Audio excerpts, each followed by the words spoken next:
بھائی نے پوچھا کہ یہ قبر پر کیا گلاب کے پھول ڈالنا ہی لازم ہوتا ہے یا ہم دوسرے کو کسی قسم کے پھول بھی ڈال سکتے ہیں؟ دیکھیں، غلط فہمی کا ازالہ کر لیں کہ نبی کریم صلی اللہ علیہ وسلم ایک دفعہ دو قبور کے پاس سے گزرے. آپ کو اللہ تعالیٰ نے علم غیب عطا فرمایا تھا، جتنا اللہ نے چاہا تو اللہ کی عطا سے پھر آپ نے فرمایا کہ ان دو قبر والوں پر عذاب ہو رہا ہے، اور زیادہ کوئی بڑی وجہ نہیں، ایک پیشاب میں احتیاط نہیں کرتا تھا، دوسرا چغل خوری کرتا تھا.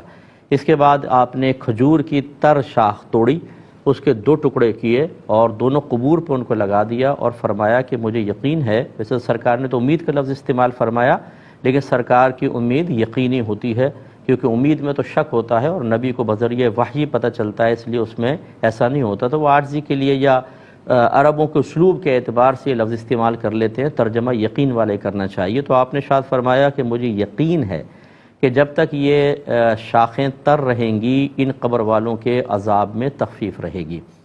تو اس سے ایک نتیجہ نکالا فقہا نے کہ اس کا مطلب یہ ہوا کہ جب تک کوئی چیز تر رہتی ہے وہ اللہ تبارک و تعالیٰ کا ذکر کرتی ہے، یہی اس کے عذاب میں تخفیف کا سبب بنے گی. پھر یہ تھوڑا سا ماحول بدلا، اب کہاں سے شاخیں توڑ توڑ کے ڈالتے، تو لہٰذا یہ پھول ڈالنے کا، خصوصاً ہمارے ہندوستان پاکستان میں پھول ڈالنے کا رواج جاری ہوا اور لوگوں گلاب کے پھول ڈالنے لگے.